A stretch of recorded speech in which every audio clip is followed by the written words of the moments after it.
Other than both being considered as candidates for the final frontier, what could the ocean and outer space possibly have in common? This particular answer doesn't need additional expeditions and spacecraft or underwater vehicles, although that should definitely happen. The answer is rooted in the sensation you had the last time you stepped into a body of water: weightlessness. Now, weightlessness in water isn't achieved in the same way as floating in space. In water, gravitational forces are counteracted by buoyancy, whereas outer space is a microgravitational environment. The connection here is that in both scenarios, the body does not come in contact with a solid substrate and is non-weight bearing. Although it may not always feel like it, a weight-bearing lifestyle is a friend to our skeletons. Since bone is structurally adaptive to habitual loads placed upon it, research has shown that regular exercise is one way to mediate bone loss. The removal of gravity can pose a problem for astronauts during long space travel. One study found that within the span of just a few months, astronaut vertebral bone density decreased by 10%.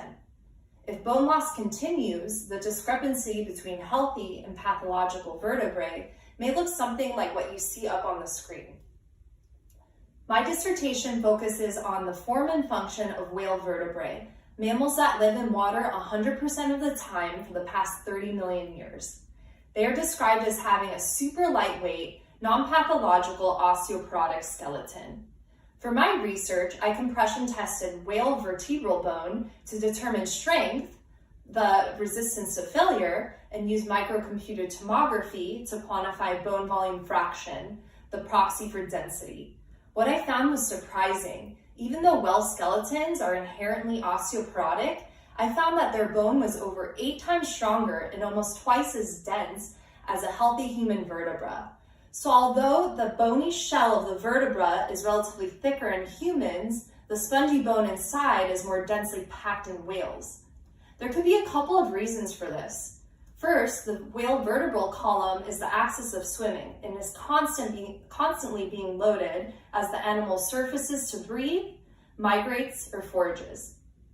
In addition, vitamin D has been shown to help with bone formation, and fatty fish, the staple diet of these animals, is packed with it. These data can be used to help inform agencies such as NASA on the long-term changes of bone in non-weight-bearing conditions. As mammals that live in water throughout life and throughout a massive portion of evolutionary history, whales offer a fantastic model. Hopefully, these contributions can help strengthen explorations into the final frontier.